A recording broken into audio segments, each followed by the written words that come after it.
Everybody, welcome and thank you for coming here tonight. You know that tonight is the exact 30th anniversary of the date that the West Seattle Bridge was fully open. Again, I'm Clay Eels. I'm Executive Director of the Southwest Seattle Historical Society, and I'm thrilled to have this panel here tonight. These people all love the bridge. That's why they're here, and they love West Seattle too. And could you please give them all a round of applause? We have former Seattle Mayor Charlie Royer. We have former Deputy Mayor Bob Royer. There are all these formers. How about former aide to Senator Warren Magnuson, Gerry Johnson? Former Port of Seattle Commissioner Jack Block. And there's no former about this next guy, Seattle City Council member Tom Rasmussen, who is a former aide to Seattle City Council member Jeanette Williams. And former engineers for the West Seattle Bridge project, Bruce Wasell in the original t-shirt from Bridging the Gap 1984, as well as Tom Mahoney. And we saved the best for last. The journalists rarely get recognition here, and we have the editor of the West Seattle Herald back when the bridge story broke in the 1970s, Terry Finn.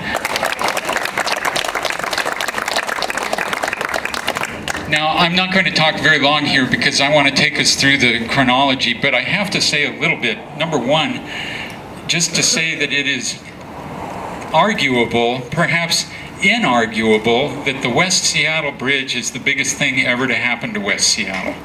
It is part of our identity, it is our lifeline, it is really fundamental to how we connect with the outside world and how it connects with us.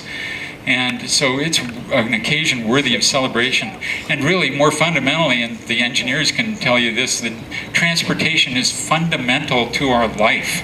If you think about it, if we just stand static, we're not living, we're dead. But we're always moving, we're always going someplace. And our transportation systems are crucial to helping us live a better life. And they're also quite determinant of growth and all kinds of factors that play into the quality of life in the city. And so this is really a meaty topic. This isn't just a piece of concrete and rebar. And the story of this bridge in particular has its highs and lows. It's not just an ordinary story. It has scandal, it has, well, there's murder, and there's also lots of drama involved with this thing. And 30 years ago tonight was the first day that we were able to drive both ways over the bridge. So I was going to first start this panel by having Phyllis Lamphere tell you a little bit about the mood of the 1970s in West Seattle before 1978, that crucial year. She couldn't be here tonight. She has a conflict. She has to moderate a Parks Forum, Proposition 1, down at Horizon House tonight, and she didn't realize she had double booked herself. She's missing the better one, I'll tell you that. But I was able to talk with her this morning a little bit, and she wants you to know that the era, in the years prior to 1978, when everybody thinks that's when, that was the trigger, that's what got our bridge. But there was a lot of political movement, there was a voter referendum, there was a lot of sentiment and a lot of work on the part of the city to get a new bridge for West Seattle. West Seattleites were demanding it, and the people who were involved with the industry on the Duwamish River were demanding it as well. And so she wants that aspect represented here. And had she not gone on to the federal government, I think in 1978, somebody once called her the best mayor Seattle never had, because she ran for mayor and she was about to do it again. Anyway, we had, and some of you, have you seen the video on our website of the 1973 of the low-level bridge going up for the boats? How many of you remember what it was like before the bridge? There are a few of you, yes.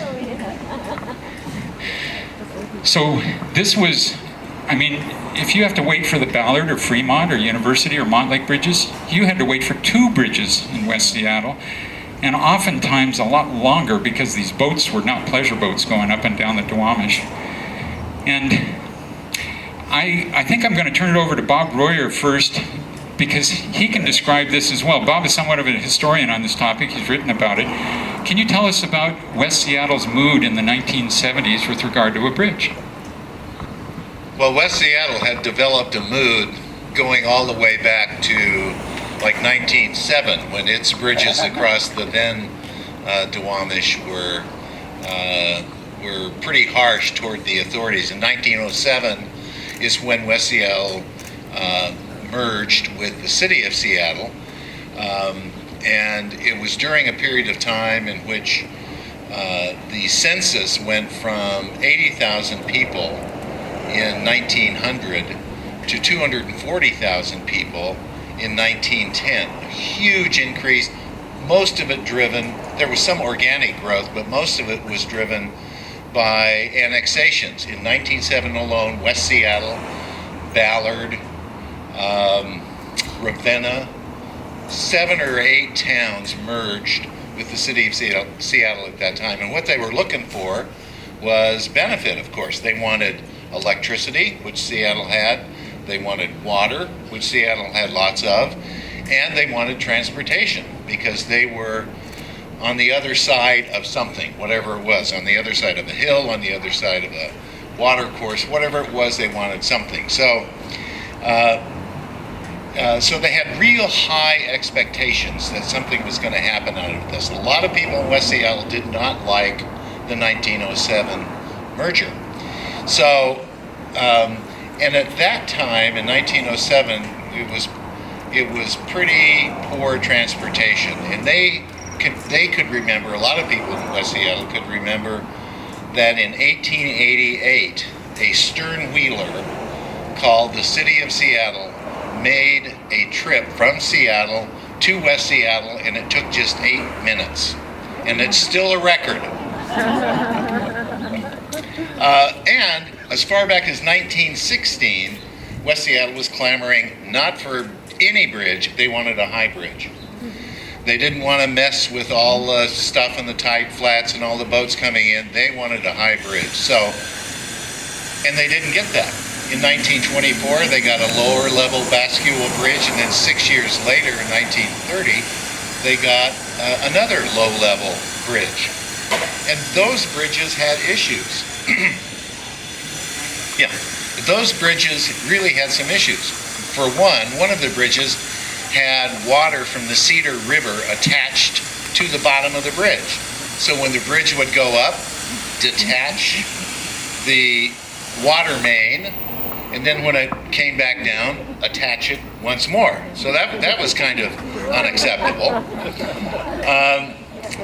And then to save money, they on another bridge, the private trolley company didn't have the money to build their own bridge, which was the plan. So what happened was they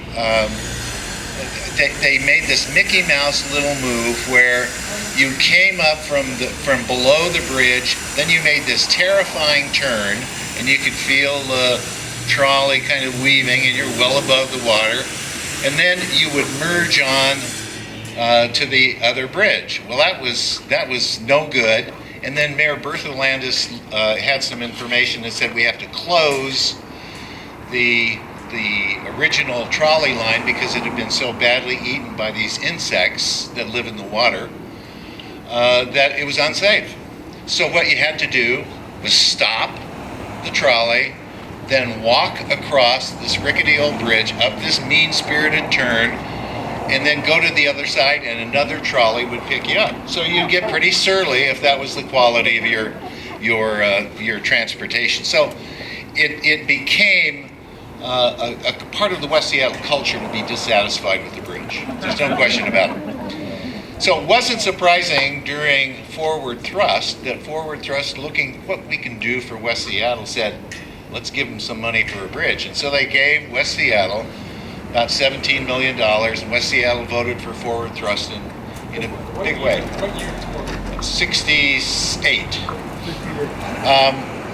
So they had this money, but unfortunately, they also had some huge problems. Oh, and the city of Seattle also in 1968 put about the same amount into the pot. So they had about 34 million bucks in that year, in 1970, 71.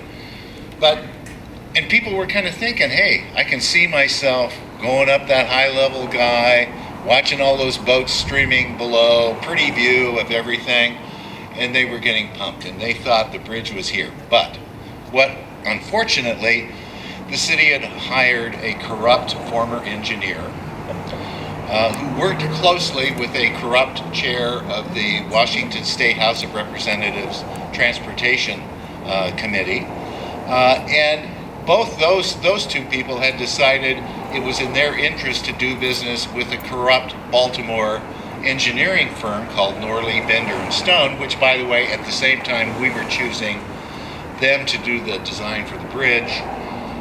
They were being investigated in Chicago and Baltimore for acts that later became, or that were at the time criminal, but only later realized they were criminal. So in June 1974,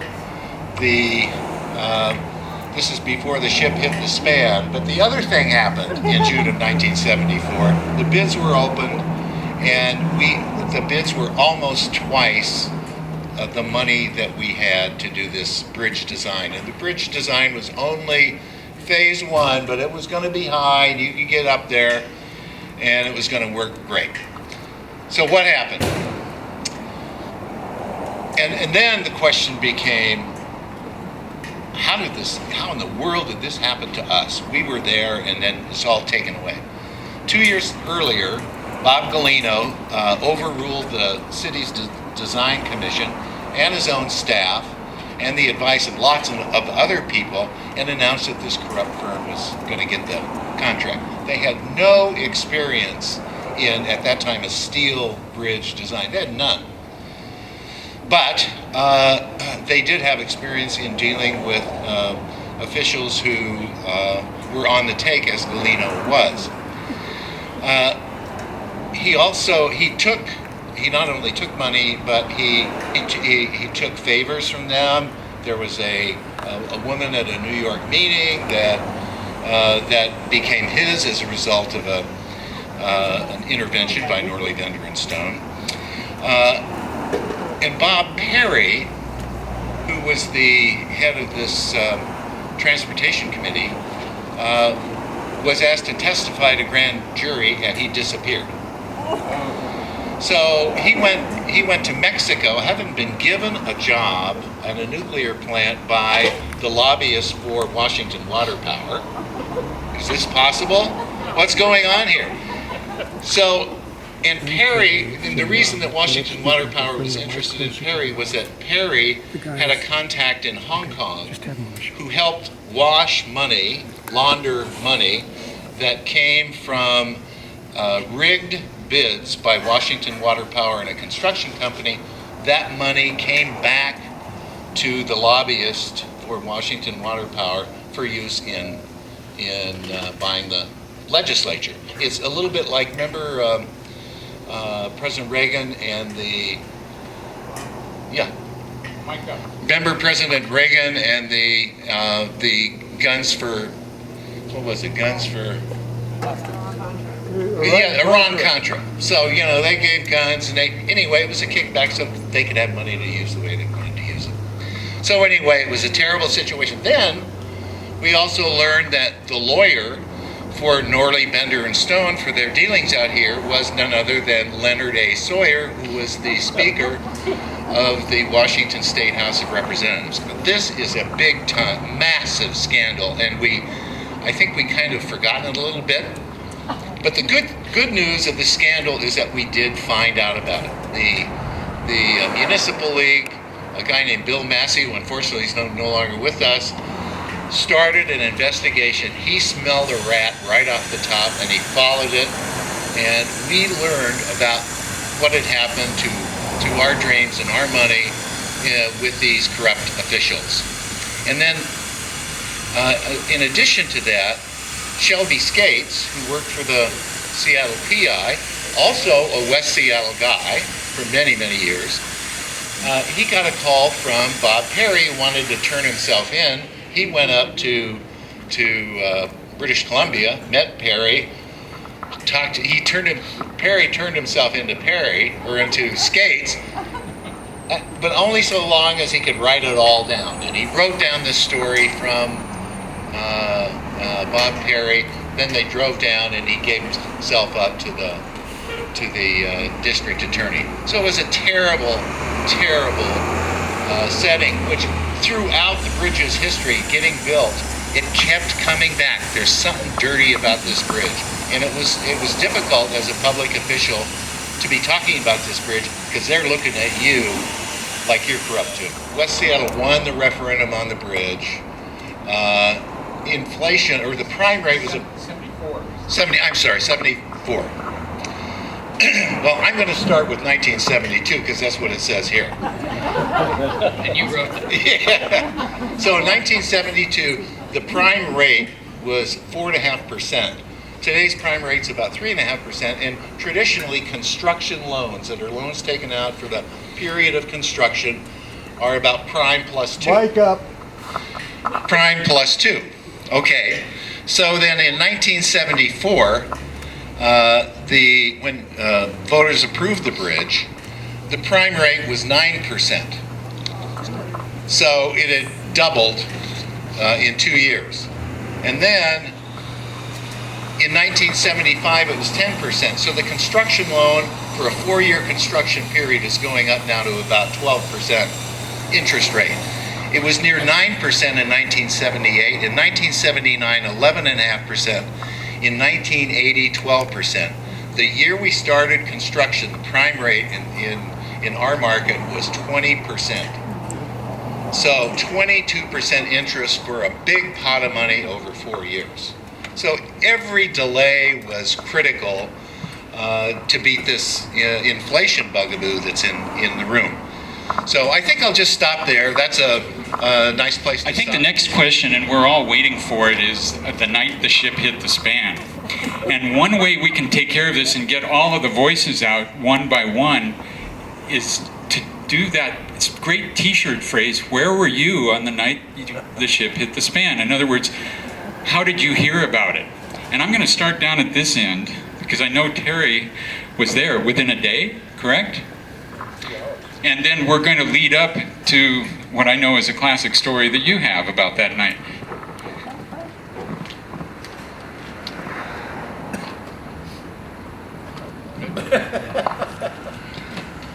Is this the right level? Again, Terry Finn, and I was the editor of the West Seattle Herald when the ship hit the span. That's the old T-shirt, the ship hit the span. So I was home in my my apartment in West Seattle, in the Admiral District, and I truly don't remember whether I got a call from someone. I think the bridge was hit between 2 and 3 a.m. in the morning, and it was a very sunny day the next morning. I remember I either heard it on the radio or else I got a call, and I can't actually remember what. I drove down to the bridge, and it was vacant. Of course, there was no traffic. I actually drove out onto the approach, and there was one guy, I think a Seattle Engineering Department guy, and a Seattle cop standing out there. I said, well, what's it look like inside? And they said, well, it's pretty twisted. And so I actually climbed down a ladder and went inside the old bascule mechanism of the stuck open bridge and looked at all the twisted metal, the bent gears, and everything else, which was a terrifically stupid and unsafe thing to be doing. And then I went home and wrote a story. And West Seattle was a weekly newspaper, so I didn't have to write it real fast on deadline. But that was the kickoff, and that's where I was. Do you want to talk about? Terry, no, hang on. I want to stick on you. Briefly tell what was going on 3 months before the succession movement. Well, West Seattle, and Bob Royer's already explained a lot of these West Seattle character. I think, you can look back from the very earliest days. I think West Seattle first incorporated in 1902. It joined the larger city of Seattle in 1907. There's a famous story about Ferdinand Schmitz of Schmitz Park family going to the Seattle. Utilities here lagged. Even though we became part of the city, things like water, sewer, it was a big problem where to get the water supply into West Seattle. And water, sewer, and electrification were all huge issues in West Seattle in the early part of the last century. Ferdinand Schmitz went down to the city council in a famous case where he brought in a smoking kerosene lantern and smoked up the whole council chambers in order to plead for electrification in West Seattle. So in West Seattle, there's always been this feeling. It's obviously geographically isolated, especially in the old days. It's a peninsula. There's always been this feeling of separateness and, to some degree, isolation. And I have to confess, there's a little bit of paranoia. There was in those days, because historically West Seattle's always felt mistreated or not adequately treated by the rest of Seattle. So even there were a lot of opponents against annexation in those days, and that really carried over through to the 40s and the 50s. There were a couple of different attempts at secession even earlier. And by 1978, earlier, before the ship hit the span, there was a big secession movement, and a guy named Dick Kennedy, a very well-known guy of Howden Kennedy Funeral Home here for years, very responsible community leader and a very nice guy.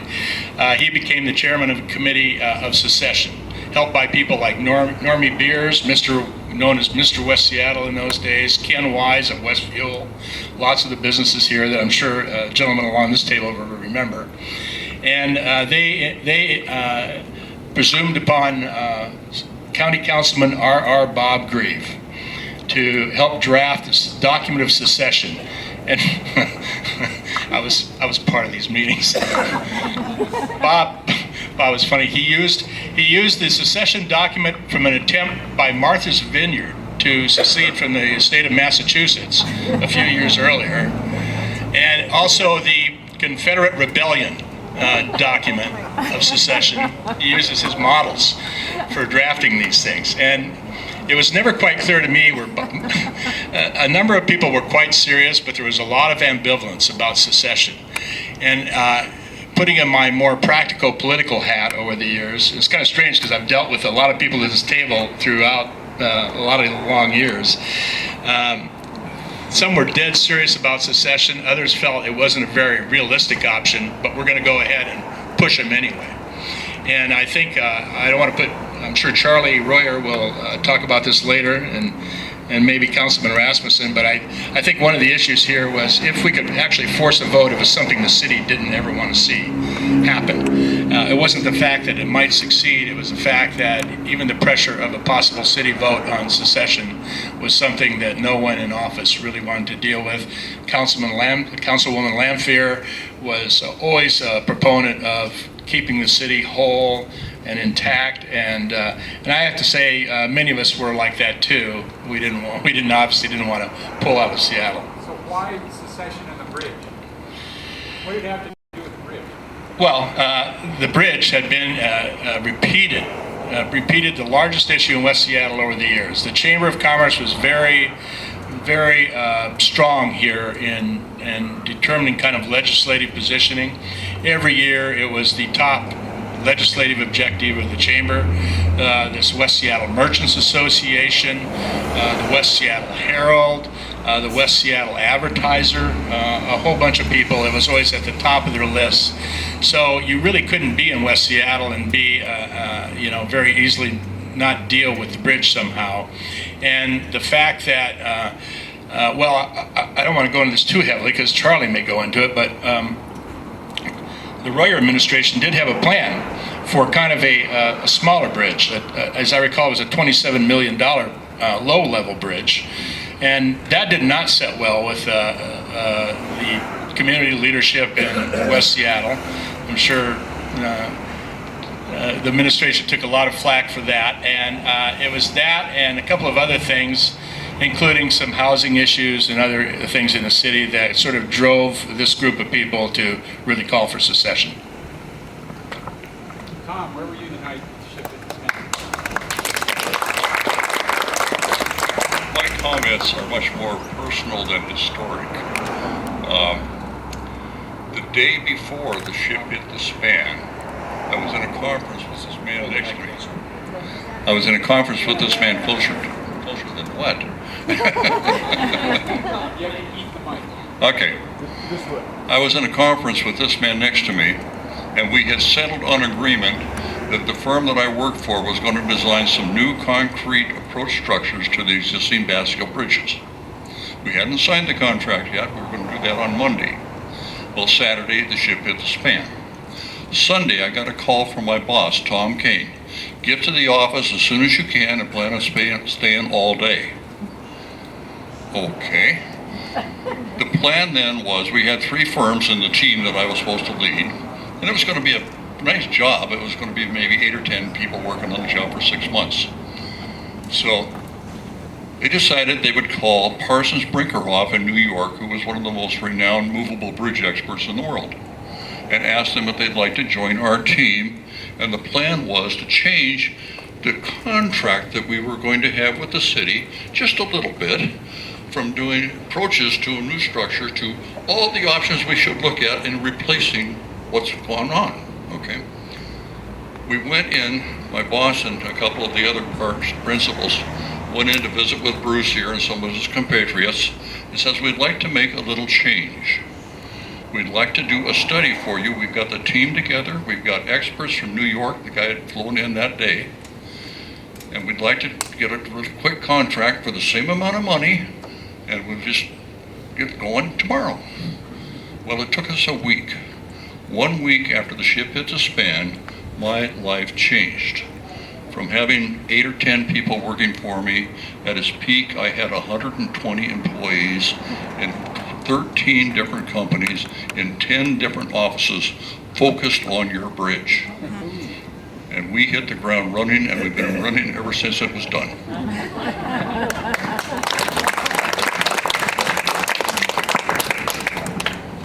Where were you tonight? Well, I really wanted to just talk a bit about Jeanette Williams. Jeanette Williams, which you probably know, has passed on. But she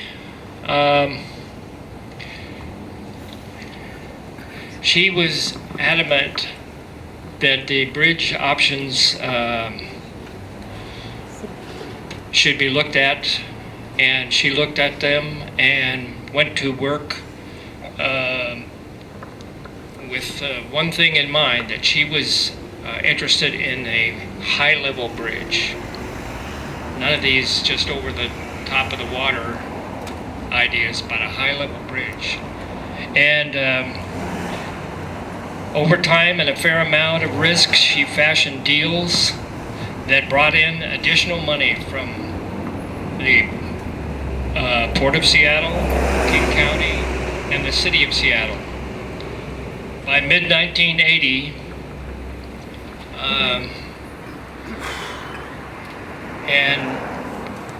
and into 1981, the high-level bridge took shape, and that became the thing that was really close to her heart. She saw that the water that was going under the bridge was being clogged with various types of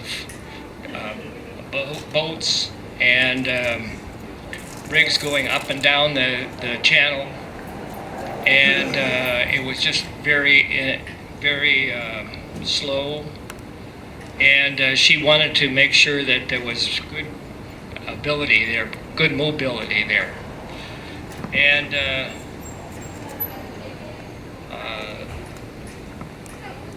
she knew that there was going to be a low-level bridge, but it's that high-level thing. She's the one that pushed that thing, and that became the thing to do.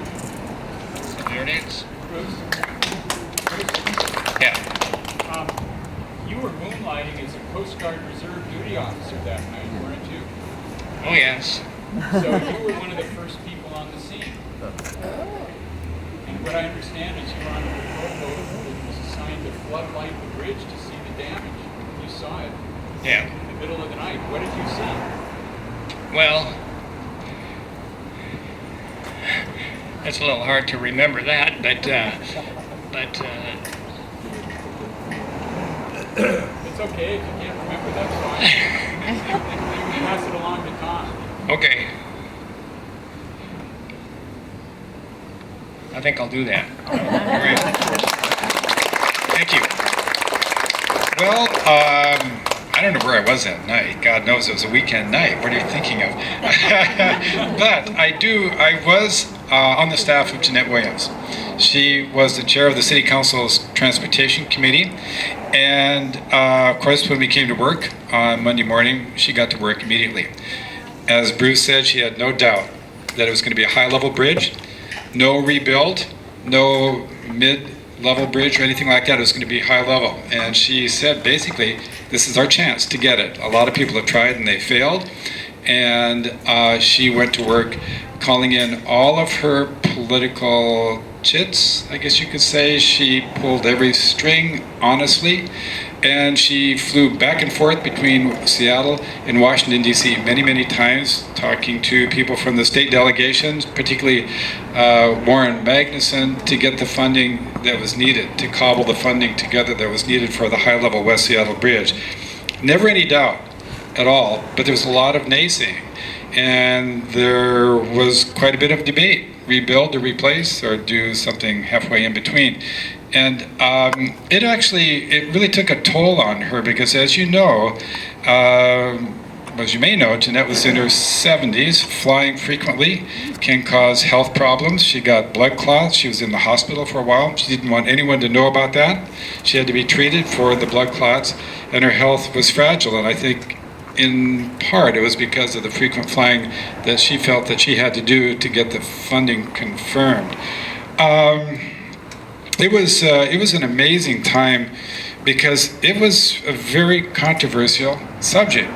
Some people wanted it, some people didn't. It reminds me a lot of the replacement options that we have for the Alaska Way Viaduct. What are the options? And people didn't want, we couldn't afford it, or it was too risky, and those were the types of concerns that had been expressed at that time. My uncle lived on 59th Avenue Southwest. I didn't. I lived on Queen Anne at the time.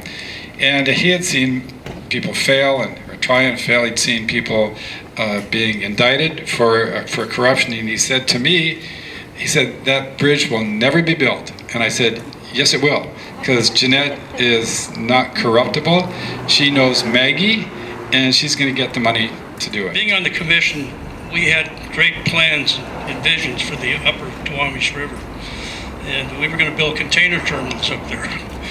We never gave a thought to these mega ships that are being built today, these big floating bathtubs that carry 16,000 to 20,000 containers. And we were going to run container ships up there. We had a steel terminal up there. And every week, somebody was hitting the battens underneath that bridge structure. And we were all kind of holding our breath. And sure enough, finally the good captain, I don't know what he was drinking that night, but did us all a favor. And next thing I knew, I was being led around the playground by Dick Ford. Now, a lot of you don't understand the importance that Dick Ford played in that. He was never really an out front guy, but he's the guy that really developed the strategy, worked with Jeanette Williams, and put Merle Adlam, who was a West Seattle Port Commissioner, out in front. Merle took all the credit, but it was actually Dick Ford that really put it together and tied it into I-90, all the infrastructure we had. If you go down West Marginal Way, one of the finest industrial roads in the country, was all put together and it's one package. And so I'll never forget, one night I was at work. I worked as a longshoreman. I worked nights and I was a port commissioner in the daytime. And a ship hit right after the bridge was finished. the ship hit the bridge. It was supposed to be high enough that no ship would hit it. And Shelby Skates jumped all over it. He just really enjoyed himself. But evidently the ship had gone up there and it was carrying clinkers for one of the cement plants. And when they came down, they were very high in the water. It was a high tide, and they had the booms flying above the mast with the superstructure. Anyway, they were straight up instead of being at an angle, and they scraped the bottom of the bridge. So we all had egg on our face, and Shelby Skates never let us forget it. I have a lot of memories of that bridge, and some of the steel ships were notorious for hitting the bulkheads on that lower section, trying to go through there, especially if the tide was going out. It was very difficult for the tugboats to get between the bridge abutments and the vessel. They'd have to work their way around, and it was always a gamble trying to get through there. But I could tell stories forever about trying to develop that upper section of the river. And Magnuson and Adlam used to get together and drink on occasion, and they always had this dream about what they were going to do with once they built the bridge, that they were going to run a canal all the way up the Duwamish and connect it to the Columbia River. and they were going to use atomic warheads to blow this canal. And it's a story you won't hear very often, but that's the honest to God's truth. And that's where Burl Adlam and I kind of parted our ways. I'll pass this on before I get in trouble.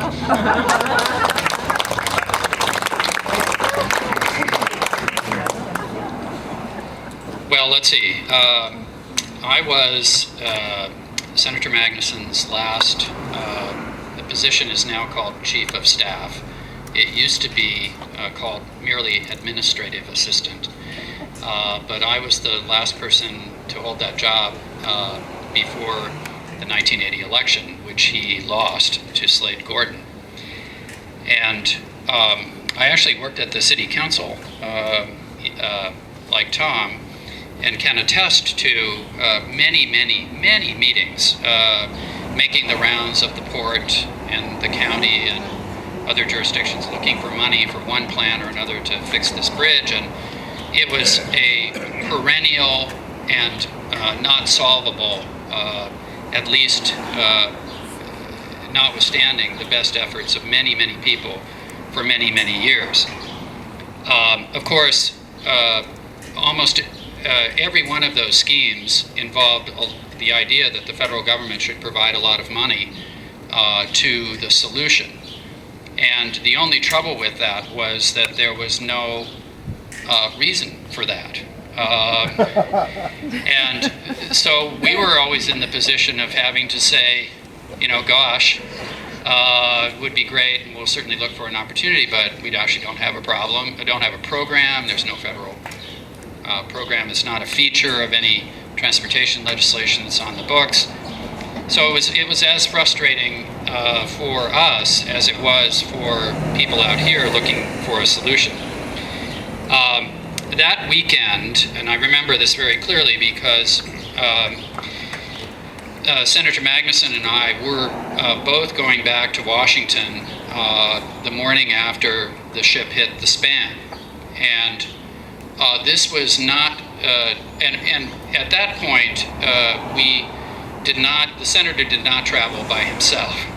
A staff member or Mrs. Magnuson or both went with him, and so I think I was the only available option. So I took that assignment myself that morning, and the travel back and forth was not something at his age at that time that he relished, and it always put him in a very bad mood. He was usually quite grumpy about it, so I was particularly not looking forward to it. They had an apartment in the Olympic Hotel where they stayed while they were in town. So I went down there, and we had a car, and I went up to retrieve him, and always giving lots of time because I knew he wouldn't be ready, wouldn't be dressed, he'd be grumpy, he'd be bitching about having to go back, and just generally. And I mean, this is, at that point,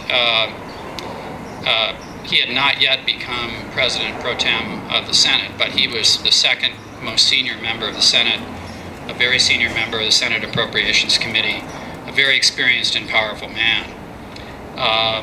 So I arrived at the apartment, and Mrs. Magnuson opened the door, and I hear him in the living room kind of singing to himself. And I'm thinking, what is this? And so I look at her, and she rolls her eyes. And so I go in there, and he's got the newspapers spread out, and he's dressed and ready to go. And I said, well, I see, Senator, you saw that the West Seattle Bridge has been hit by a ship, and it's stuck open. And I'm thinking, God, this is going to put even more pressure on us for a problem that we couldn't solve. And by the way, one thing that one quickly learned when you had worked for Senator Magnuson for quite a while was how to imitate him. So I will favor you with a little imitation here. He stopped singing. He looked at me like, as he commonly did with his staff people, "You dope,"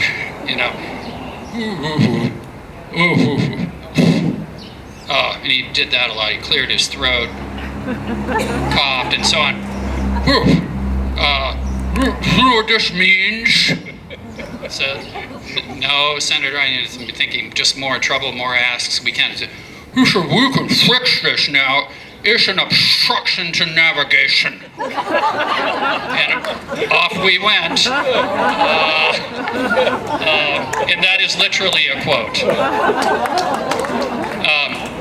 Very promptly after we arrived in Washington the next morning, of course, we had a very large staff and lots of people, Appropriations Committee staff, personal staff, and we communicated early with them that we needed to start scouring for this circumstance and situation. And by the time he got into the office, we had found the Emergency Bridge Replacement Fund. And the Emergency Bridge Replacement Fund was required by law to replenish itself perpetually in the amount of precisely $100 million, which at the time was a very large amount of money. So we decided at that moment that we were going to take that, and I think Bob Royer and I will tell you how that unfolded. Let me do just a little bit of background first, a little bit of political background. And the people here in the group who have worked with me will not believe any of this because it has to do with my fiscal responsibility. Or lack thereof, as they recall.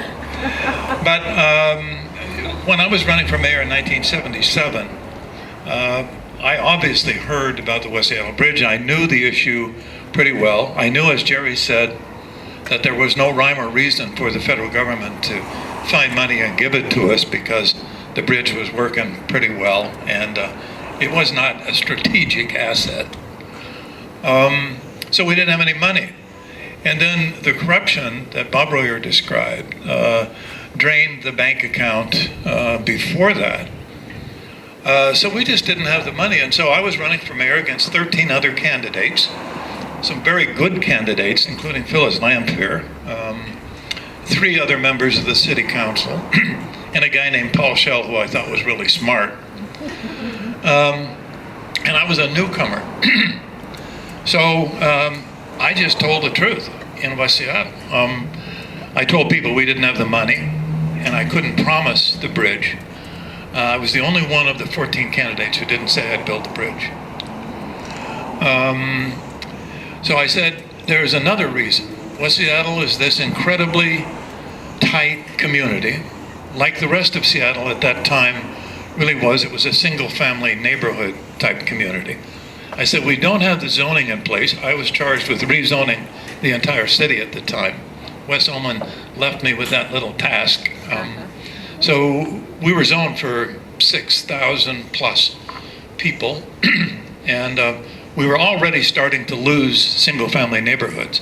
And I ran as a candidate who would protect the single-family neighborhoods, try to keep families in the city, which we haven't done very well at.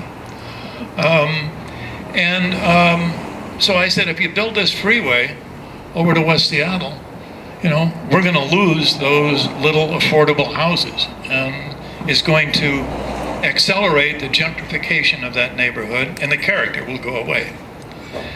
So I carried West Seattle in the primary, being the only one to say I couldn't build a bridge. So that wasn't exactly fiscal responsibility, that was political know-how, I think. But I really did want to build the high-level bridge, and Jeanette and I had many, many discussions about how we might pull that off. I also wanted to build a beautiful bridge, and we couldn't. It's a good bridge, it's a workmanlike bridge, maybe it's a West Seattle kind of bridge, but it functions fine. I wanted a really beautiful bridge, and we did look at suspension bridges. We looked at a kind of Golden Gate of the Northwest and that sort of stuff, way beyond our reach. And the port was after me to support the high-level bridge, which ultimately I did. Jeanette and others were very hard on this. I'm really proud of the way we all worked together, because I was a newcomer. I ran against 4 members of the city council. So my welcome to City Hall was cool in some quarters. But I'll tell you where I was when the bridge hit the span, and how, when the ship hit the span, and how, what another blow it was to my ego. So I'm in bed at home at 2:30, 3 o'clock, something like that in the morning. Having just arrived. Yes. Thank you, Ben. So the story unfolds like this. The dispatcher at City Hall, when the boat hit the bridge, the dispatcher at the police department called up the mayor and he said, "Mayor, a ship has just run into the West Seattle Bridge and it's frozen in the upright position. What'll we do?" The mayor, who in this case happens to be Wes Ullman, the former mayor, says, "Call the expletive deleted new mayor." So I've been mayor for 6 months and they hadn't changed the name on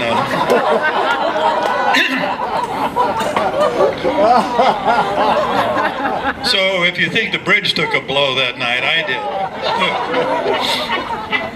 But anyway, I got to issue my first military order when the dispatcher asked me what to do. I said, "Seize the ship." And so we did. We took the ship into custody and we put a $5 million bond on it. Like, you know, it's a bail bond. You can't move the ship. The ship is now ours. And we got into the damage control and finding out, you know, what the damage really was.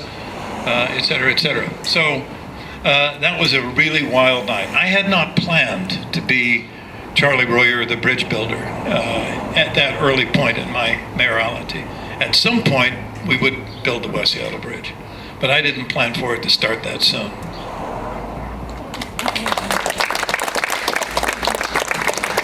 So things kicked into action, as we all know, and many of you have alluded to it. There's some good story about what happened back in Washington, D.C., and let's go to you two to elucidate that end of the thing.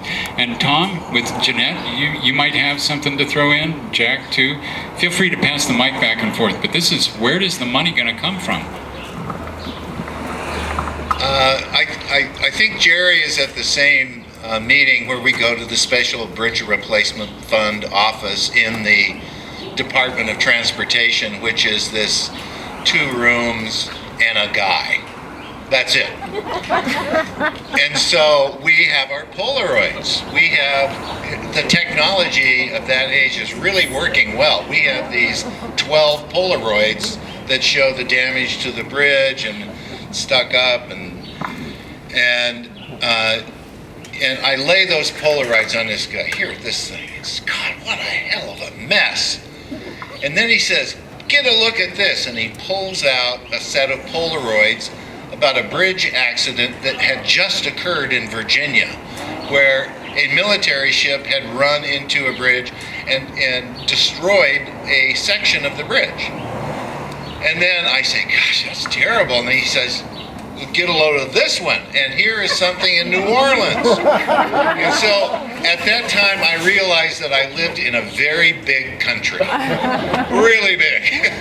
So it was very, very competitive there with these other accidents in this relatively tiny bit of money. I mean, the total cost for the bridge, I think we understood then, was maybe about $150 to $180 million or something like that. And here's special bridge replacement, and we're a city street. We don't exist in the federal landscape. We're a city street. And so it was distressing, to say the least. But we then had an even more distressing meeting, and I'll let Gerry tell you that one. The one with the New Jersey guy. Yeah, well, I don't think I was actually in that one, but I will tell you what was going on. This should have been a lot easier than it was, because at the time, Brock Adams was the Secretary of Transportation. And we had thought that any bureaucratic obstacles to this allocation would have been addressed from the Secretary's office. Unfortunately, much to our irritation, actually, the Secretary was actually hoping that Senator Magnuson would not seek re-election so he could run. And so he was a little bit concerned that Senator Magnuson, if he did this, would get credit for it, and that would embolden him to continue with his plan to seek re-election. Of course, the senator had decided to do that already, and it was a ridiculous idea in the first place. But we did have a lot of behind-the-scenes back and forthing on this, and it is not well known that occurred. But our approach to these problems was always to try to get the bureaucracy to do the right thing on its own, without intervention, without legislative intervention. And of course there was behind-the-scenes convincing to do. And I'm sure that other senators and representatives were promoting their projects with that office.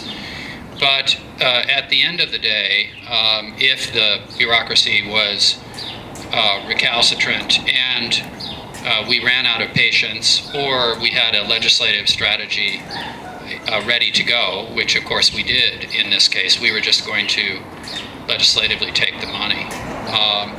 So the conversation occurred, and I don't think it actually took place directly with Brock. He had a deputy who was Alan, what was his name? He wasn't in the room. He wasn't there, but I think maybe I had the conversation with the deputy later at some point, maybe you weren't in that, where we basically explained that we could do it the easy way, they could do it, or we could do it the hard way, and we would legislate. And ultimately, they made the right decision. And the budget had left the Senate. Remember, it had been voted on. All of the appropriation power of the Senate was now used up, and it was over at the House. So in order to change the budget, the appropriation, in order to change the appropriation, you had to have unanimous consent of the House, because that's where the appropriation is now. Have we gone to conference on that? Was that conference that we were doing this? So anyway, there's this meeting, and we then realized that we have to go to this representative from New Jersey, who was the dude in transportation in the House. The chair of the transportation Yeah. subcommittee. So he says, as we're kind of going along here, state of Washington, big accident, blah, blah, blah. He says, is this in any way going to help Brock Adams? And of course, there's not a closed mouth in our group. Is this in any way going to help Brock Adams? And the air just went out of the room. A bunch of cowards, started to hide under the table. But Norm Dix said clearly, without any fear at all, no, no, get out of here. No help whatsoever. And we got unanimous consent. Kennedy was in Seattle speaking at the Olympic Hotel. They did a fundraiser, and Kennedy had a very sweet tribute to Magnuson, which was the senator has all of a sudden it becomes clear that the senator has a little amendment that they want to add, and the senator goes down and says this is nothing, and then Grand Coulee Dam is built.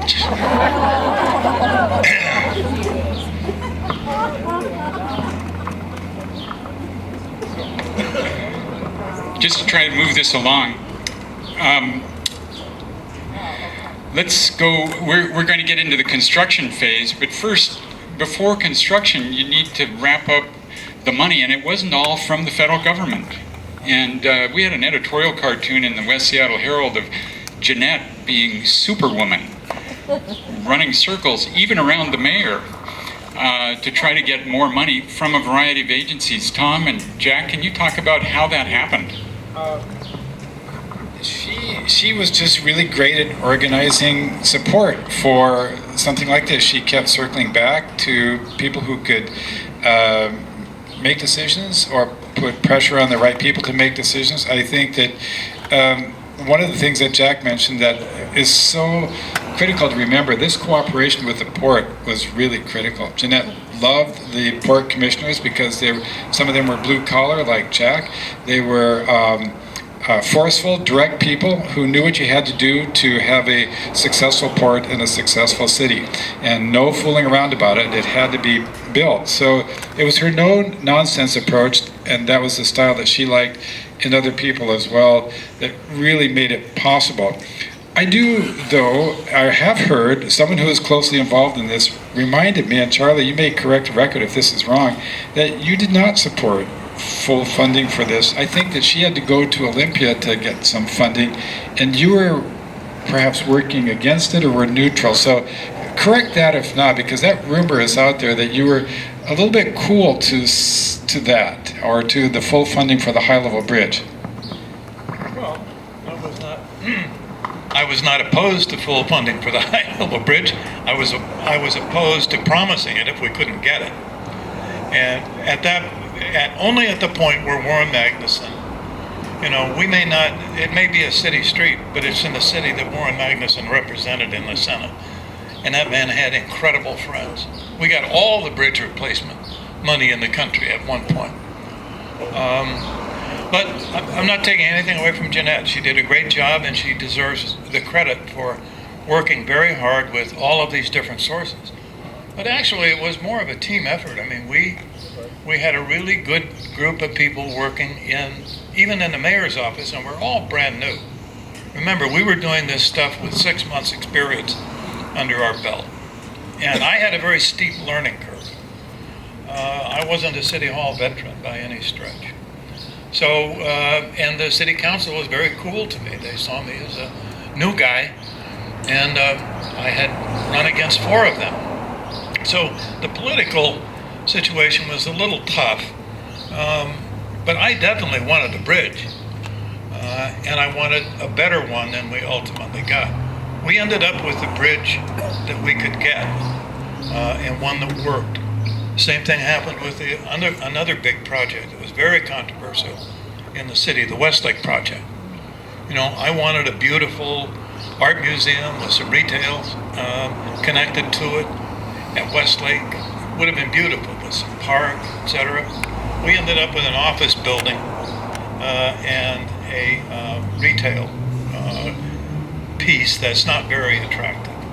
Sometimes in politics you end up with what you can afford.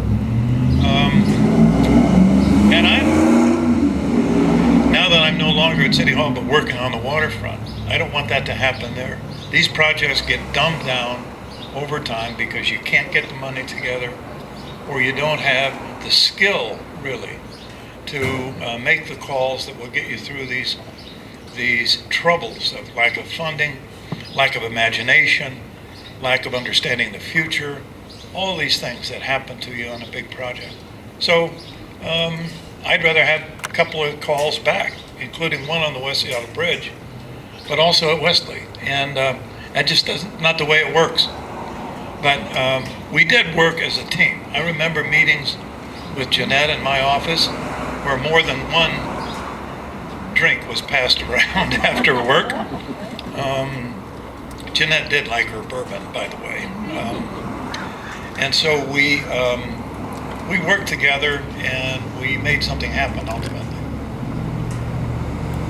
I just want to say, I'm sorry, I have to go. We have out-of-town guests, so I need to leave, and my apologies for that. But Phyllis Lamphere is not here, as you heard, because she's doing something in connection with Proposition 1. And I would be remiss, and she would be cross with me, if I didn't say we both hope that you will see your way clear to voting yes on Proposition 1 in August. Thank you.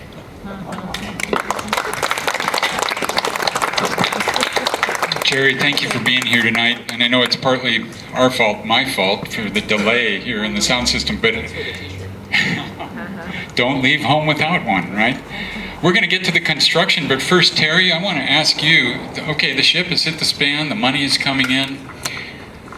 West Seattle is not one monolithic place. What were West Seattle residents thinking at the prospect of a high bridge? I mean, there's some good, but there's some fear, right? Yeah, it wasn't a unanimous approval of the bridge, and there were a lot of elements. I think even some people at Alki, especially, there were some people who wanted to kind of continue to revel in their isolation from the city, is sort of the way I put it. And I think most of us kind of just fear of how West Seattle might change. When I first came to the Northwest from the Midwest, and I first came to Seattle, I thought West Seattle is the place that's most like where I came from in the Midwest of all the neighborhoods in Seattle. And for a long time, I think there was that attitude here that even though we're separate, we're a little isolated, we're a little different, we are also rather independent. We have a great, beautiful place to live in West Seattle, and we don't want to see, obviously some business interests, some real estate interests, people like that. We're hoping for better transportation connection for development purposes in West Seattle, and I think there was some opposition to that. I will say in defense of former Mayor Royer that he was in a tough spot when he came into office, and having West Seattle crabbing at not just him but previous administrations about the lack of adequate transportation to West Seattle. And when there was no money available, what are you going to do? Here's a headline: Royer, I think we got snowed. That was his quote, and what he was really trying to say was that there have been too many bad promises made to West Seattleites over the years. He did take a position, kind of an honest one, I thought, and West Seattle did support you, Charlie, if you remember that. West Seattle Herald did. And against Paul Schell, for which I later worked at the Port of Seattle for many years, and I took flack for that about every day from Paul Schell when he was the commissioner there. But he was in a tough spot, and after the money became available, in other words, after the ship hit the span, and Senator Magnuson, with Bob's help and lots of other people, were able to activate the Emergency Bridge Fund, then the situation changed. Then it was much more politically palatable to go after the big high-level bridge, even though it wasn't a perfect solution, it wasn't the one that maybe Charlie envisioned. It was much more politically palatable to do that, and it was also safer to make some sort of commitment to the voters, both in West Seattle and the rest of the city. And I just wanted to say, when they tore down the old bridge, a number of us who were involved in the whole episode over the years, when they tore it down, they cut up pieces of the metal and the rivets. They handed out these, which are two of the rivets in the old plate, steel plate from the West Seattle Bridge, and it's been either in my office or in my home office for 34 years now when they did it, and it was, you know, it was a big achievement. 1924 to 1980 was the old bridge. Thank you, Terry. Now, let's get into construction, and I want the rest of you to be thinking ahead. I think the next thing we'll talk about is what happened to the captain. But construction, this bridge, there is some beauty to the bridge. It's not like you said, a golden gate, but it took a lot of engineering, and I spent hours and hours in meetings with Bruce Wasell, who not only you and Tom had to be on the inside planning this bridge, but you had to deal with the public about it in meeting after meeting after meeting. Can you give us the basics of why the bridge is designed the way it is?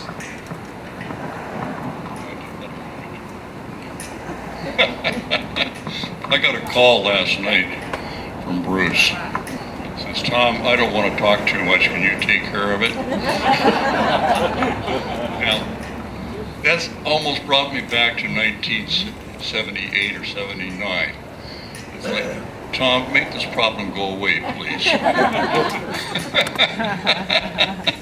And you've heard all the turmoil that was hitting this man from the political side. I was isolated from all of that by this guy. It was a work of genius, really it was. He's a very modest man, but he doesn't get the credit that he deserves. I didn't hear anything about what was going on politically, except the first thing we signed up for was figure out how many movable bridges we could put across there, where and why, and so on. We took 2 months to come up with a report, and it had 8 different alternatives. It used the old bridges and new foundations, used new bridges and new foundations. We knew that they wanted to have a wider channel and a deeper channel, 50 feet wider and 20 feet deeper. We knew that if we did a high-level bridge, it was going to have to be about 160 feet high. We had to go to the Coast Guard and the Pilots Association and say, how about 140? Wouldn't that work fine? Well, that's so much better than what they had. But this guy and I went to a whole lot of Coast Guard meetings and Pilots Association meetings, adjusting all of these things. And it was wonderful to work with him and be isolated from what happened at the other end of the table here. Not that they didn't do some marvelous things, they absolutely did. But from my standpoint, we turned out a report in a couple of months, but even before that report was done, he came to me and he says, Tom, we want to have you finish the report so we can pay you for it, but would you shift your main team onto some different alternatives, because I think it looks like it might be a high-level bridge. So I did. I said, okay, this is the editorial staff. You go polish up this report. Okay, guys, let's gather around and talk about high-level bridges. Now, in 3 weeks time from him telling me that, we had a meeting. And at that meeting, our team, and it wasn't a very big team, it was maybe 10 or 15 of us, had put together 19 different alternatives to get across the bridge. I don't really want to comment much about the bridge design that was done earlier than we started. I'll give you a couple of insights though. The city employees were so aware of avoiding graft that when we'd hold a meeting with them and we'd serve them coffee, when we went to clean up, under each cup was a dime. They weren't going to take any payola, even a free cup of coffee. Okay, so the word had gotten down from somebody up above, we're going to be clean, Gene, about this, and they were, and it was wonderful. I think I would I would characterize the whole experience with one word: integrity. I tried very hard not to promise what I could not produce, what our team could not produce.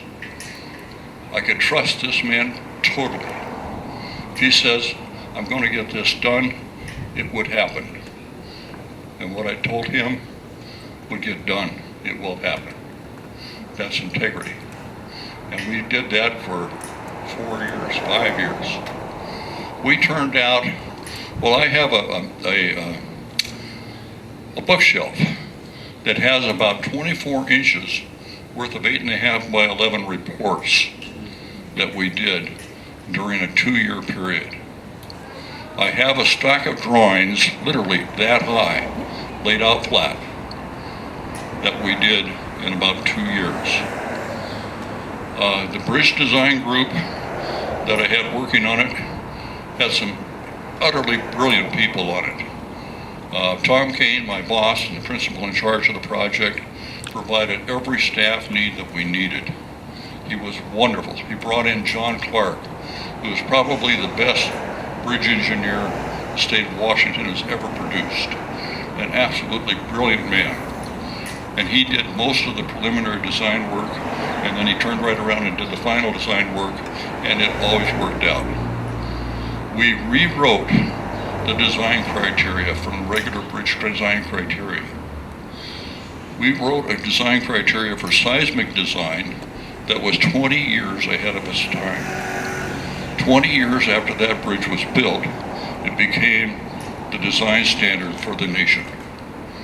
And that was John Clark. I was just surrounded by wonderful people. During construction, Bob Curry, a wonderful construction man. Again, absolute integrity. He was out there on the job site, and I got a call from him one day.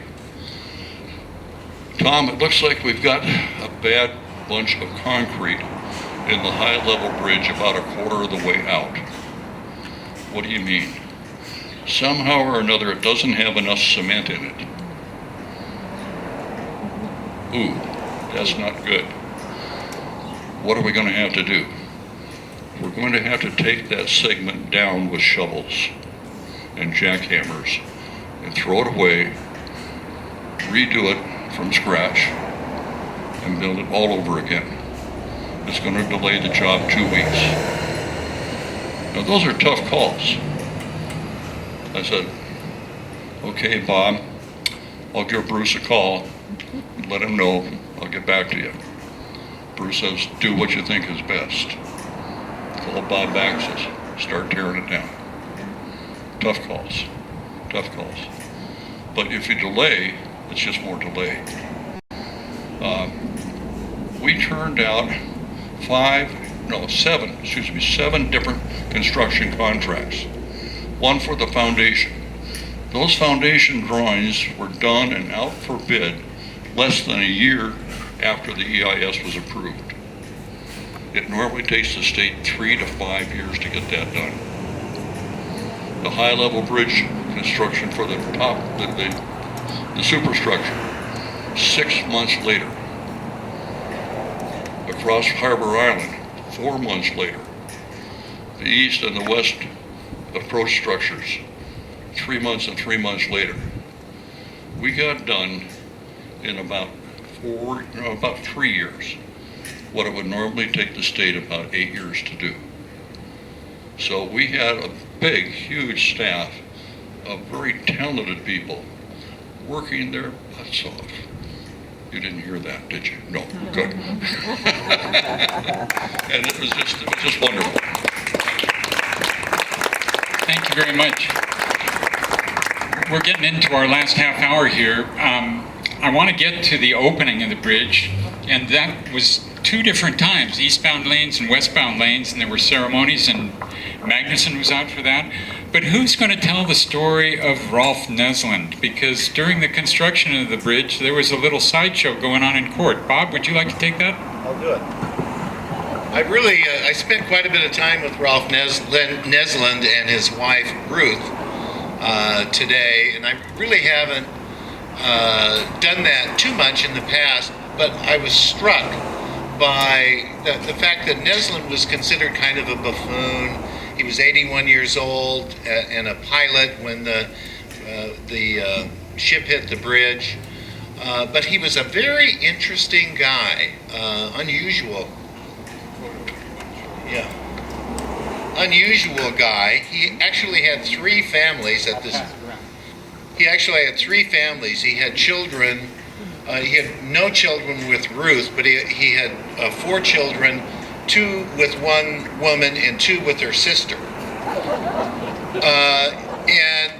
And those children were kind of in his orbit. They stayed within his orbit. Additionally, he was torpedoed in World War I and spent a full day on junk in the ocean, in the Atlantic Ocean. And he also was in the Merchant Marine in World War II. So he had a very, very interesting life. Unfortunately, he did marry Ruth, which was a big problem. The Coast Guard found that Nesland, there was evidence to suggest that Nesland was derelict in some of his communications on that night. And so he quit under considerable pressure, he quit being a pilot, which is a great job, and returned home in 1980, and he and his wife, Ruth, spent a considerable amount of time trying to figure out how to limit their liability. Is somebody going to sue me for my retirement? Are they going to take my home? So they did that kind of work, and ultimately it led to a lot of strife. They lived on Lopez Island. They were big drinkers, both of them. Not frequently, but 2-3 times a year, the cops would have to go to the house to break up a fight. And then finally, there was a big argument in the Nesland home. She shot him twice in the head. Her brother cut up the body into little pieces, and it's unclear whether they used a commercial grade, what do they call it, grinder, to grind them up. They put them in a burn barrel, burned the body until it was ashes, and then they put it in a compost pile, in the bottom of a compost pile. So that's what happened to Rolf. But what she said is that he told her that he was going to Norway for an extended visit. Somebody had driven the car from Lopez Island to the Anacortes Ferry Station and abandoned the car there. Ruth kept making these rough phone calls to relatives and friends, saying that late night calls when she'd been drinking, and the whole orbit of friends and family around them discounted these calls, where she would tell them, well, we shot Rolf, and we did this and blah, blah, blah. Well, at some point, her niece decided that there was enough to think about, that several months after Nesland had been killed, she talked to a brother of hers who, and both of them together, they went to the police on San Juan Island and said, we think this is what happened, and we now believe these late night calls. So soon after, the police came out with the backhoe and they started digging up everything. They found blood in a bunch of places. They had poured a new floor and they found blood in the concrete. And so they arrested her. It took them 6 years to get her to trial because she had health problems and she was kind of falling apart. And during one of the times that she was at home waiting trial, she ran into 2 bikers who were biking on Lopez Island, injured both critically, and she was DUI. So it was a kind of a clumsy, but it was also the first murder verdict for someone where the body was not produced in the state of Washington. It was very unusual, and the argument made by the prosecutor, Greg Canova, who's now a Superior Court judge here, really a great judge. Anyway, the argument made by him was that if you hear a newspaper hit your door, and if it's just snowed outside, you see the tracks of the paperboy walking to and from your door, that's reasonable cause to believe that you got a newspaper. And so that was the argument, and they prevailed, and she died at Purdy in 1993, and she actually went to jail in 1988. So that's and ironically and amazingly, she ran their house, which is a big house, in a lovely house actually. She ran a bed and breakfast for 5 years while she was awaiting trial. So don't go out to the compost pile at the Neslins. Another funny thing about, I don't know how After I left the West Seattle Herald, I went for almost a decade to United Press International, and by the time they got around to trying Ruth Neslin, after all this, I actually covered part of this trial up in Friday Harbor, and the whole thing was a big tragedy, obviously, but it was interesting because when you first went to the Friday Harbor courtroom, there were the Seattle Times, Seattle PI, UPI, the AP, other kind of local news organizations. But by the time evidence started to come out about burning body parts in the trash barrel, literally more than half the courtroom became journalists. There was no room for the public anymore. They had squeezed everybody out because the details had become lurid enough that it finally made UPI national news and everything else. Otherwise, it wasn't the kind of story that we normally covered. I'd like to end with a couple of positive stories about Jeanette Williams, if I may. As the bids were coming in on the high-level bridge, it appears that we had put enough inflation factors on the estimates that there was going to be money left over. And so my boss, Tom Kane, and I were sitting in front of the city council, and they were discussing what do we do with the money that might be left over. And it was maybe $25 to maybe $35 million. We certainly don't want to give it back to the feds. This was never said, of course, but that was the tone. And we don't want to give it back to the county or anybody else. How can we best spend this? Well, they came up with an idea that they should maybe build another bridge going from Harbor Island to West Seattle for the trucks. Good idea. But as this was evolving, my boss turns to me and says, "Tom, work up a cost estimate for that right now." So I brought up my calculator, and I have all these numbers in my head. By this time, I'd run so many different alternatives. And about 60 to 90 seconds later, I says, $35 million. And sure enough, Jeanette Williams says, "Mr. Kane, what would a new bridge like that cost?" He says, $35 million. Now, the next morning in the front of the Seattle Times, it says, "Consultant study shows new bridge will cost $35 million. Now, that must be a new record for making up a study. Now, we went ahead with that, and we have, of course, the swing bridge that's down there now. During the process of that, we were having trouble communicating with the council and some of the public, basically. What's this going to look like? How does it work?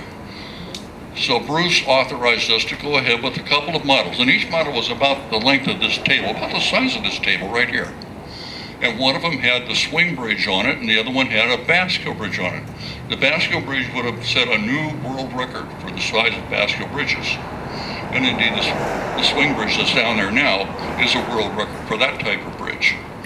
But we had these two models, and Jeanette came out seeing these models. I think the whole council came out.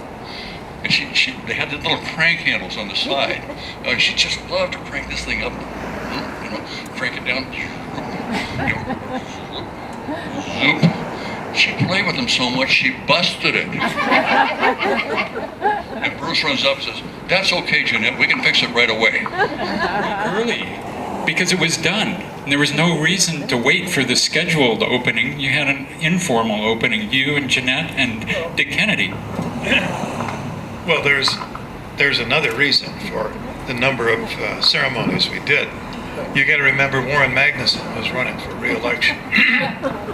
And so we would have a ribbon cutting or a ceremony thanking Maggie for the bridge, etc.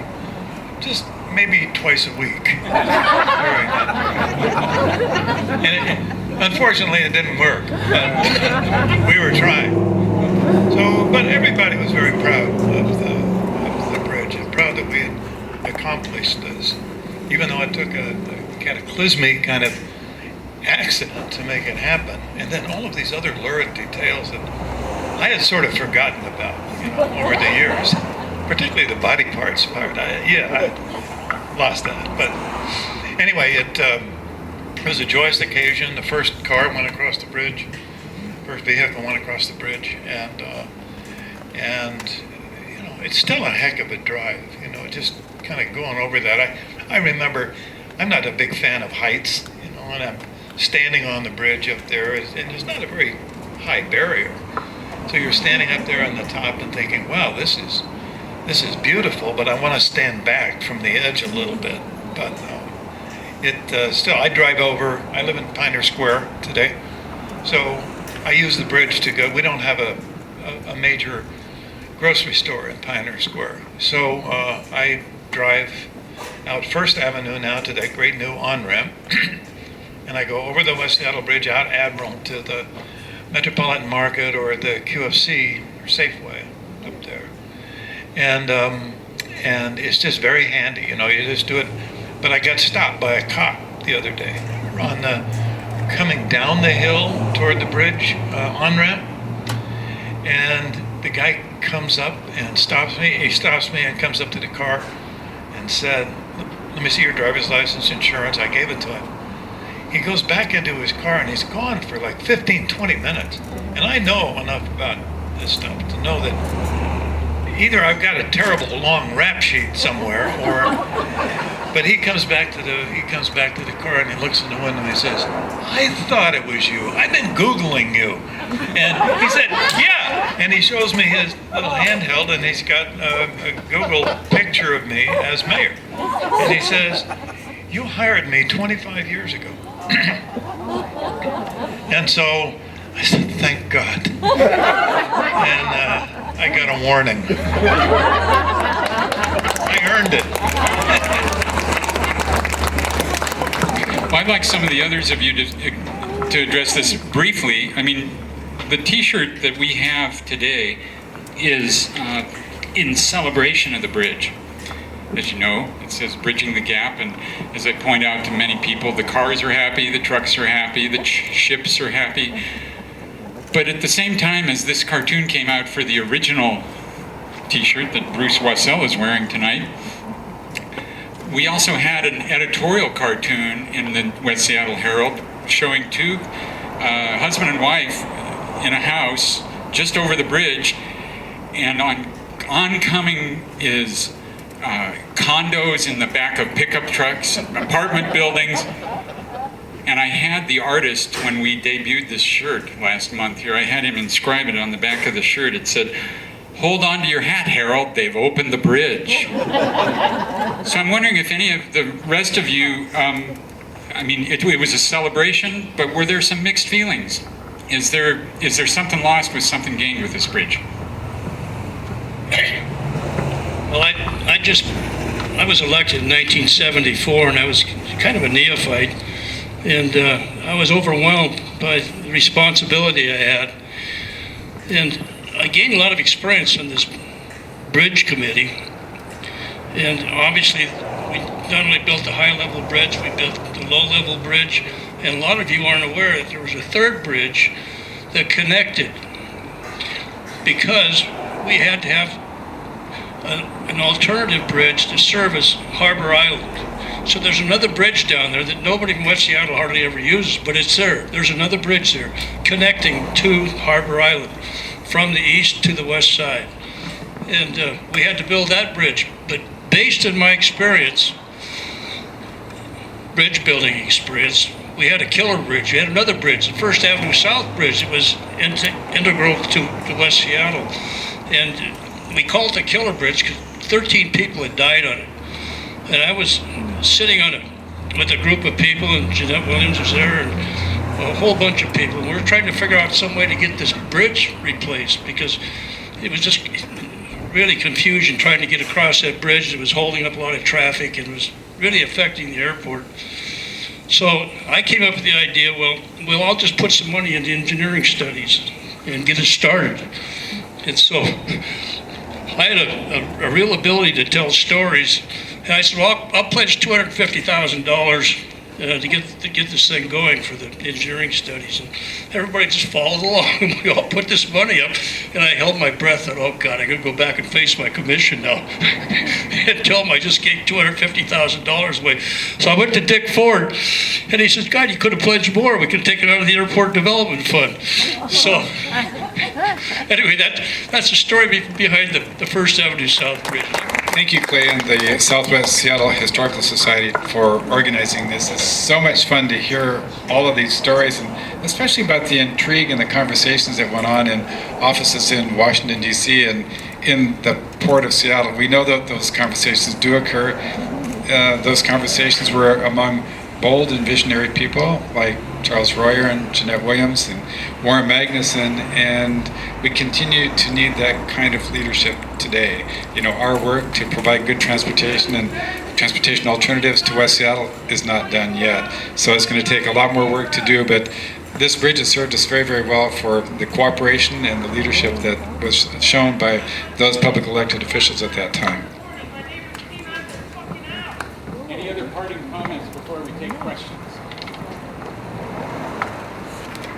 Could I just make one? But you're shy. On my mind are several people who aren't here. Tom Kane is one. I got to know Tom really, really well. We flew a lot to D.C., and he was really quite a guy. And too bad he's not here. Another name that comes up for me is Art Marinick, who was the acting city engineer and worked on this project really, really hard. The third name is Gerry Robinson, who just passed away, I think, a month ago. I just saw his obit the other day. I couldn't believe it.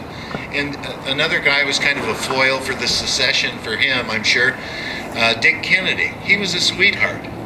And he would rant about the city and everything, and then give you a big hug and say, don't worry about it. So anyway, those four people, and I'm sure there are more, but those four people are on my mind. Jerry's son, Mike Robinson, is Patrick here in the, or not Mike, Patrick Robinson is here in the audience. Yes, Patrick's here covering it for the Herald, aka West Side Weekly right now. Okay, questions? I'll bring the mic to you. No. Could you identify yourself? My name is Dan Five, and I was a bridge operator from about 1968 until just before this bridge went down. In 1973, I put a campaign together to stop the original high-rise bridge that was designed by Fritz Leonhard. And some of our objections to that was the post holding up the cable stay girder bridge was put in the middle of the channel.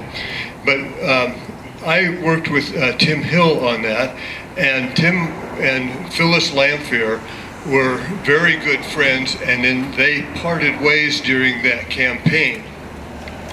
I have since become a very good friend of Phyllis Lamphere after we've talked about this for a long, long time. She's an absolutely wonderful person, but during that period of time, I was a bridge operator, and I worked on the Spokane bridges during that time to some degree.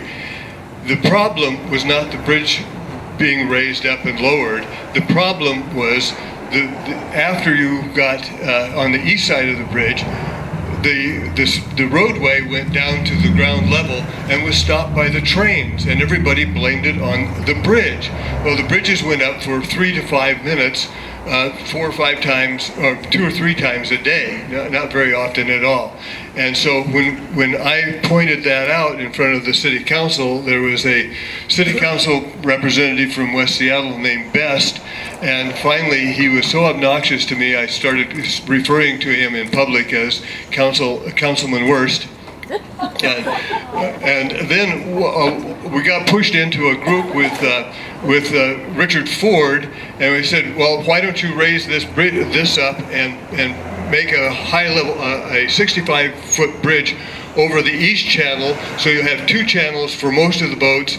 And he said, we don't want to do that, because if the people recognize that there isn't a problem, we won't get the high level bridge. And so there was a bit of an intrigue there. And I can remember during those days, before Charlie was mayor, Bob would come out with his microphone and we would stand there and talk.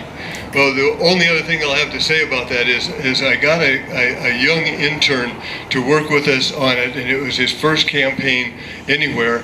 His name is Frank Chop, and I don't know whatever happened to him, but thank you so much.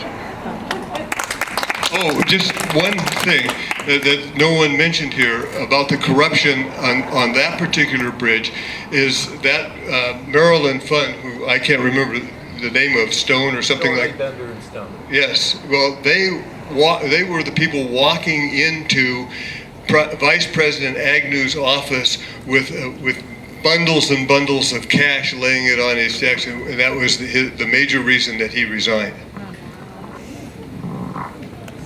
Thank you, Daniel. So does any of you have a question you've always wanted to know about the bridge? This is your chance. These people know.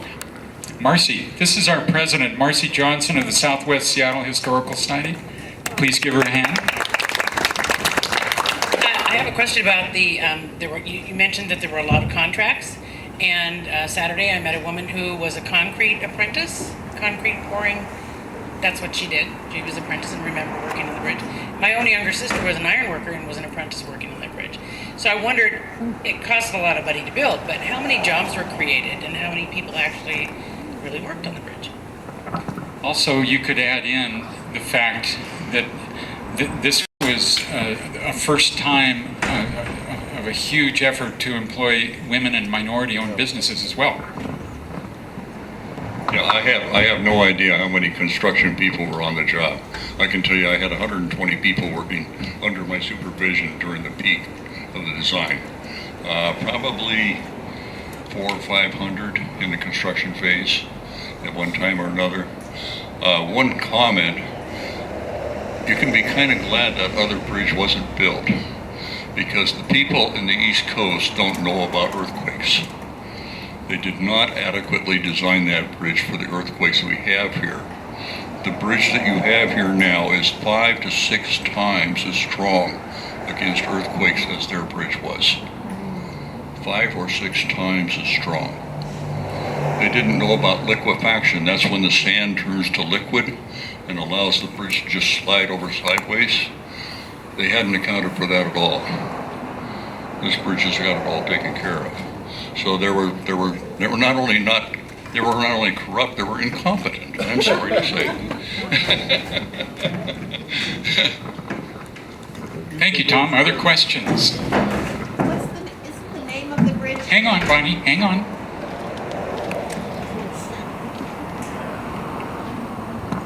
My name is Bonnie Bierman. Isn't the name of the bridge the Jeanette Williams Bridge? Yes, thank you. Yeah, Tom, you can. Well, say one thing that wasn't mentioned is that we did do a naming campaign or contest for the West Seattle Bridge. When it was just before it was completed, we came up with the idea we should name this bridge. It's an important bridge, and so overwhelmingly the response from mostly West Seattle, but from around the city, was name it the West Seattle Bridge. There were a few other names. one campaign supporter of mine wanted to name it for me. A number of people wanted to name it for Jeanette, but then Jeanette and I had a laugh over that because in order to have something named for you in the city, you have to be dead. So we turned down the honor. Tom, would you be able to speak briefly about how the name actually occurred? Well, pretty recently. It was fairly recently. You're right, Charlie. Jeanette thought it was quite humorous, and it didn't matter to her at all whether it was named after her or for her. People did encourage her to lobby for that, but it was her son Rusty who really worked the city council and the mayor at that time, Greg Nichols, to have the bridge given an honorary name for his mother, Jeanette Williams. And I was happy to support Rusty and the family in that. And but of course, a bridge has many fathers and mothers, and it's very nice that Jeanette is recognized with that honor.